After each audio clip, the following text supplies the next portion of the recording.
आज pastor Joseph Prince के साथ। हालेलुया। पिछले सप्ताह जहां पर छोड़ा था हम वहीं से शुरू करेंगे।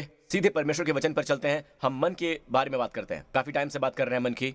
और मन वो स्थान है जब एक बार आप मन का पता लगा लेते हैं, आप जान जाते हैं कि आप उस क्षेत्र की जांच कर सकते हैं, क्योंकि वहीं से परमेश्वर का वचन आता है। वहीं परमेश्वर अपनी बुद्धिमत्ता को इकट्ठा करके रखते हैं, क्योंकि जीवन में जो कुछ भी है वो मन में है। भजन संहिता 51 की ओर देखते हैं।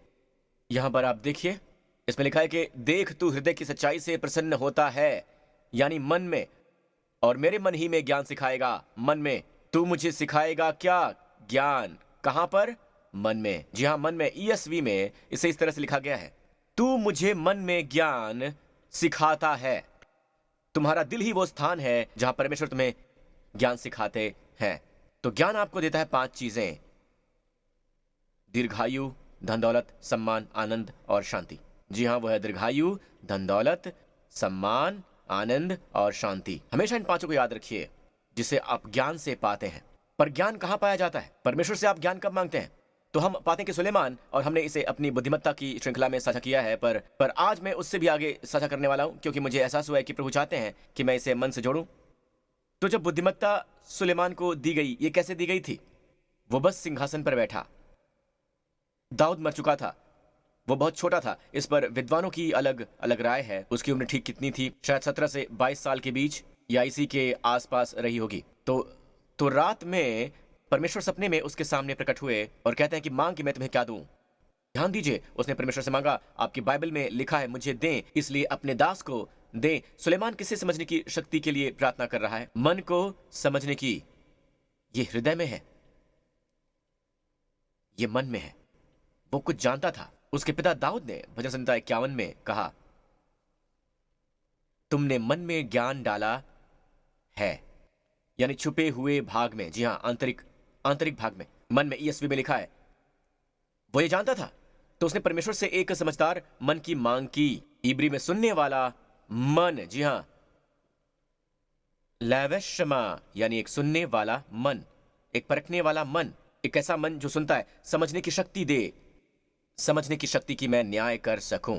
एक दिल जो सुनता है, सुनने वाला मन, समझने की ऐसी शक्ति दे कि मैं न्याय कर सकूं, तुम्हारे लोगों की मैं भले बुरे को परख सकूं, क्योंकि ऐसा कौन है जो तेरी इतनी बड़ी प्रजा का न्याय कर सके। इस बात से प्रभु प्रसन्न हुआ कि सुलेमान ने ऐसा वरदान मांगा, और परमेश्वर, अभी आप अध्याय 10 पर जाइए। इस प्रकार राजा सुलेमान पृथ्वी के सब राजाओं से बढ़कर हो गया, पृथ्वी के सब राजाओं से भी बढ़कर, सबसे बढ़कर, यहां तक कि सभी चीनी राजवंशों और दुनिया भर के सभी राजवंशों में भी राजा सुलेमान धन और बुद्धि में पृथ्वी के सब राजाओं से बढ़कर हो गया था। अब समस्त पृथ्वी के लोग सुलेमान का दर्शन करना चाहते थे, उसकी बुद्धि की बातें सुनने को जो परमेश्वर ने उत्पन्न की थी। कहां? उसे देखिए, परमेश्वर ने इसे कहां उत्पन्न की थी? तो यदि हम इसे अलग कर सकते हैं तो हम इसका ठिकाना ढूंढ सकते हैं, हम इस पर ध्यान लगा सकते हैं, शायद हम इसे ले सकते हैं। तो आज शायद कोई है जो कहता है, लेकिन पास्टर प्रिंस, मन तो सब वस्तुओं से अधिक धोखा देने वाला है। मन सब वस्तुओं से अधिक धोखा देने वाला है। कितनों ने सुना है इसे? पता नहीं, मैंने जब से चर्च जाना शुरू किया, मेरे नए सिरे से जन्म लेने के बाद, मैं किशोरावस्था में चर्च किया, और मैं अपने मन के बारे में इस वचन को किसी भी अन्य वचन से अधिक सुनता हूं कि मन तो सब वस्तुओं से अधिक धोखा देने वाला है, इसलिए मैं अपने मन पर भरोसा नहीं कर पाता हूं। बिल्कुल नहीं। और एक और वचन इसमें लिखा है कि जो अपने ऊपर भरोसा रखता है वो मूर्ख है। आप इसकी व्याख्या कैसे करते हैं? मनुष्य का मन तो सब वस्तुओं से अधिक धोखा देने वाला होता है। तो जब मेरा मन सबसे अधिक धोखा देने वाला हो, तो मैं अपने मन पर भरोसा कैसे कर सकता हूं? अगर आप विश्वास नहीं है तो ये सच है, अगर आप नए सिरे से जन्मे नहीं तो ये सच है, लेकिन परमेश्वर की संतान के लिए यह सच नहीं है। असल में दाऊद की प्रार्थना यह है कि हे परमेश्वर, मेरे अंदर शुद्ध मन उत्पन्न कर और मेरे भीतर स्थिर आत्मा नए सिरे से उत्पन्न कर। अपने अंदर शुद्ध मन उत्पन्न करने के लिए। अब यह भजन संहिता 51 में लिखा गया है। बत्शेबा के साथ व्यभिचार करने और उसके पति की हत्या करने के बाद उसने ये प्रार्थना की। जी हाँ, उसके पति की हत्या करने के बाद। आमीन। दाऊद के लिए कितना भयावह समय है। आमीन। और उसे पता था कि समस्या कहां है, उसके मन में है। समस्या यह है कि ये मेरा मन है। ये इतना नहीं है कि आप कह सकते हैं कि मुझे अनुशासन पसंद है, मैं ये करता हूं, मैं वो करता हूं, ठीक है, लेकिन मुद्दे की बात यह है, इसका सारांश यह है कि ये मेरे मन के अंदर है। मुझे एक नए मन की जरूरत है। तो दाऊद ने प्रार्थना की कि मेरे अंदर क्या उत्पन्न कर? एक शुद्ध मन। और क्या उत्पन्न करने सिरे से? मेरे भीतर एक स्थिर आत्मा। क्या आप जानते हैं कि परमेश्वर ने प्रार्थना सुनी और एक नई वाचा बांधी? जब हम नए सिरे से जन्म लेते हैं तो हमारे पास एक नया मन और नई आत्मा होती है। असल में परमेश्वर ने दाऊद के मरने के बाद उसकी भविष्यवाणी की। यहेजकेल भविष्यवक्ता के द्वारा दाऊद के मरने के बहुत वर्षों के बाद जब वो परमेश्वर के पास रहने के लिए गया, तो परमेश्वर ने भविष्यवक्ता यहेजकेल को जीवित कर दिया हमारी पीढ़ी के लिए भविष्यवाणी करने के लिए। और ये है जो परमेश्वर ने कहा, ठीक है, यहेजकेल, कि मैं तुमको नया मन दूंगा, जी हाँ, एक नया मन, और तुम्हारे भीतर नई आत्मा उत्पन्न कर दूंगा। तुम्हारी देह में से पत्थर का हृदय निकालकर तुमको मांस का हृदय दूंगा। जी हाँ, मैं पत्थर का हृदय निकाल लूंगा, जो सबसे ज्यादा धोखा देने वाला होता है। क्या मेरा ये कहना सही है? और क्या दूंगा आपको? मांस का हृदय। तो परमेश्वर ने आपको दिया है एक नया मन और नए सिरे से एक स्थिर आत्मा भी। उन्होंने आपकी देह में से पत्थर का हृदय निकाल लिया है। तो यहां तक कि तुम्हारी पत्नी भी कहती है कि तुम्हारा दिल पत्थर का है। कोई बात नहीं, वो बस गुस्सा है। आमीन, आप नए सिरे से जन्मे हैं, आपके पास मांस का हृदय है। कई बार आप उसके अनुसार काम नहीं करते हैं, अपने स्वभाव के अनुसार काम करते हैं, जिसका आपके अंदर अब कोई वजूद नहीं है, आपके अंदर उसका कोई अस्तित्व ही नहीं है। पर जीवन, इसकी जीवन शैली, इसकी आदतें जो आपने इतने सालों से सीखी हुई हैं, वो अब भी हैं। पर इसका मतलब ये नहीं कि वो स्वभाव वहां है, पुराना स्वभाव चला गया है। इसलिए अगर कोई मसीह में है तो वो एक नई सृष्टि है, पुरानी बातें बीत चुकी हैं। जो जीवन है शरीर कहलाता है, जो है पाप का सिद्धांत, बुरी आदतें वगैरह वगैरह, जो आपके उस पुराने मनुष्यत्व से है, जो चला गया है। जैसे आप एक घंटे की आवाज सुनते हैं, ईसाई मठ के घंटे की आवाज, ठीक है, जो बस यूं ही बजता रहता है, मेरा मतलब डैंग बोंग बोंग बोंग। इसके एक घंटे के बाद जब वो बजना बंद हो जाता है, आप जहां के भी जाते हैं आपके दिमाग में बस डैंग डोंग डोंग डोंग यही चलता है। कि मैंने सही कहा? पर ये तो अब अस्तित्व में है ही नहीं, अब ये सच्चाई नहीं है, पर आपके शरीर ने उसे संग्रहित कर लिया है। क्या आप सुन रहे हैं? तो ये आपके शरीर में है, पर आपका मन अब एक नया मन बन चुका है और परमेश्वर ने मन में बुद्धिमत्ता डाली है। क्या मुझे एक अच्छी अमल मिल सकती है? अब मैं जल्दी आपके साथ साझा करने वाला हूं उस ग्रीक शब्द के बारे में जो आपके दिमाग के दो हिस्सों के लिए है। अब मुझे आपके दिमाग के दो हिस्सों के बारे में बात करना पसंद नहीं है, क्योंकि ये लगता है जैसे कि केवल दो ही हिस्से हैं पास्टर।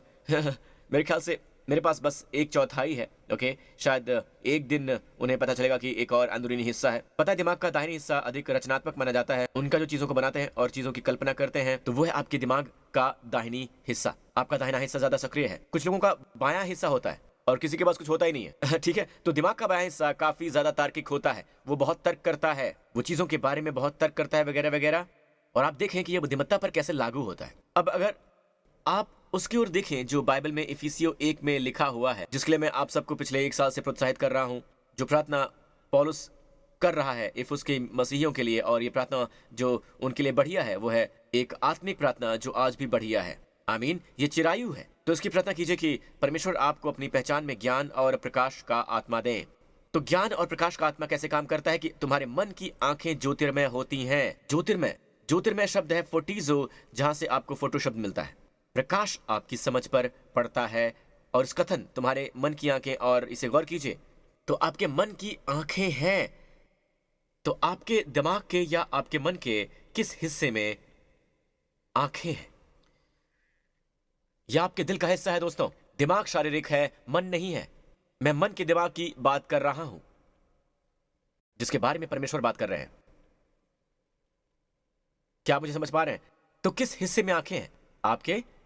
आपके दिमाग के ऊपर यह है, आपके दिमाग का दाहिना हिस्सा, ठीक है। तो आपके समझ की ये आंखें, तो यहां शब्द समझ है डियानोया।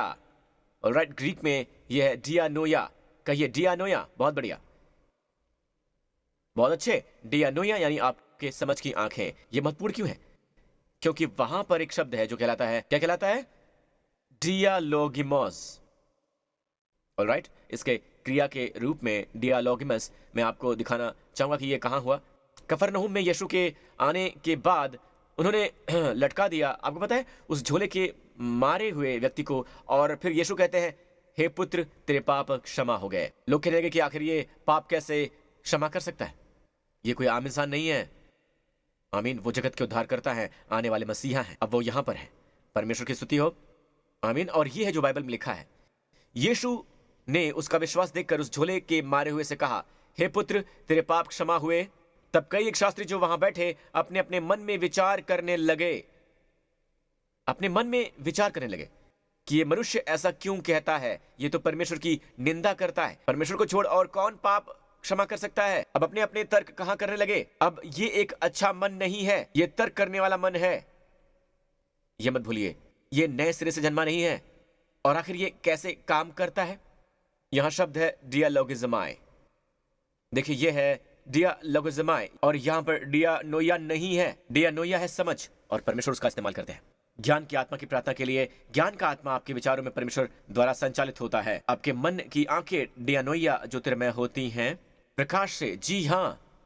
और कई बार आप वहां बैठे होते हैं और पास्टर प्रिंस कुछ साझा करते हैं और आप कहते हैं कि मैं इसे समझता हूं, मैं समझता हूं इसे, है ना।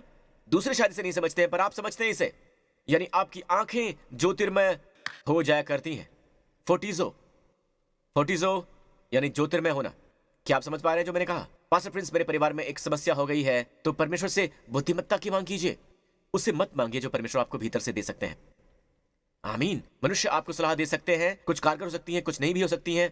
कुछ भी जो मनुष्य का है वो कारगर हो सकता है, नहीं भी हो सकता है, पर जो कुछ परमेश्वर का है वो हमेशा कारगर होगा।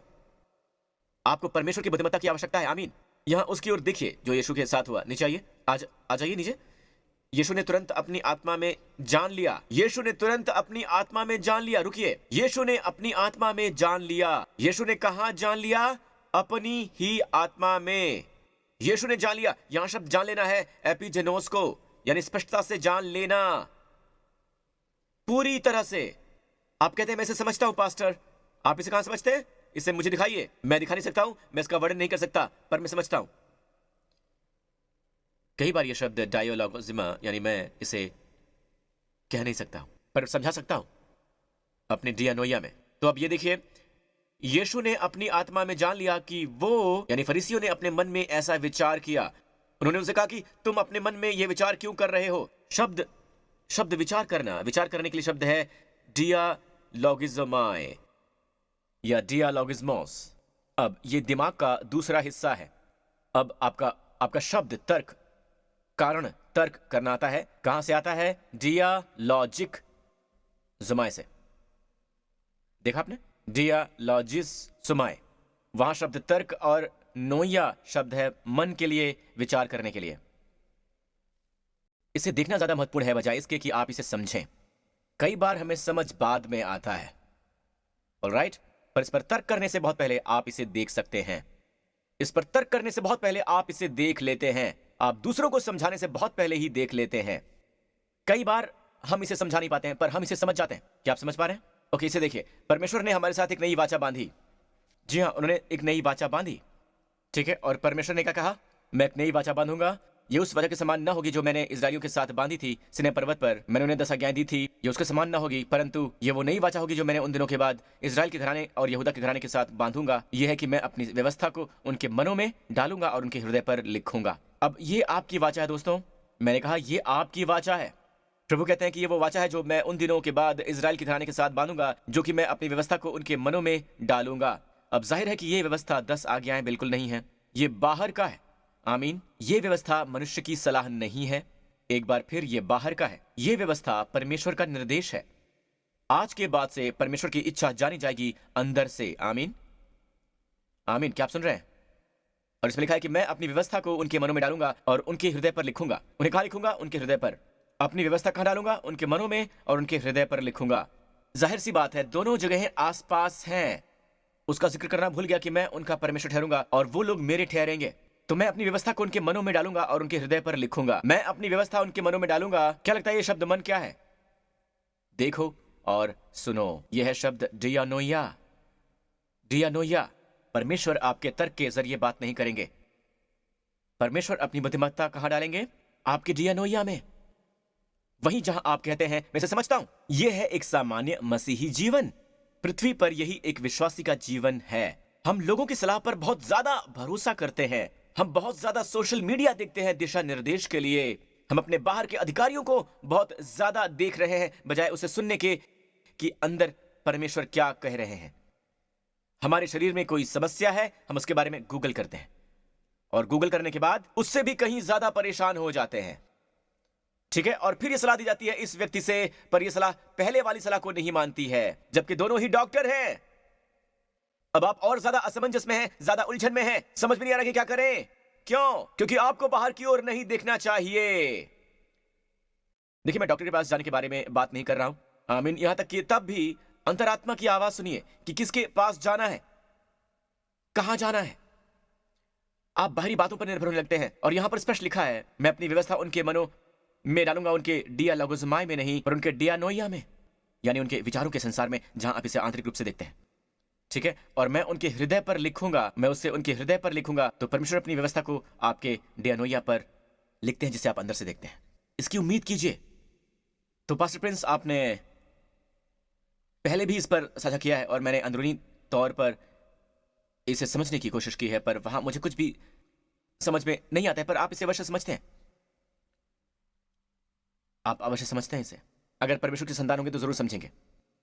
आप अवश्य जानते हैं, जब आप कुछ कहते हैं, कुछ है जो आपको रोक रहा है उसे ना कहने से या किसी के बारे में चुगली करने से। क्या आपने सुना? आपको पता है कि आप नहीं कर सकते, आप इंतजार नहीं कर सकते हैं, गॉसिप नहीं कर सकते हैं। परमेश्वर कह रहे हैं कि मत करो, ऐसा मत करो।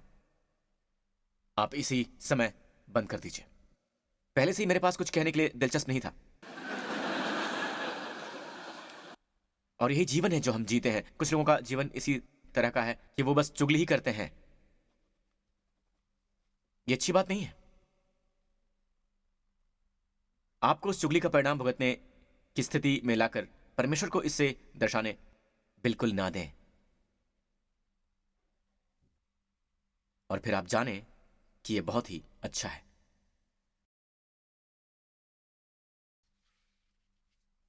क्या आप मुझे समझ पा रहे हैं? क्या आप सीख रहे हैं? आमीन। बाइबल में बताती है कि अगला वचन देखते हैं।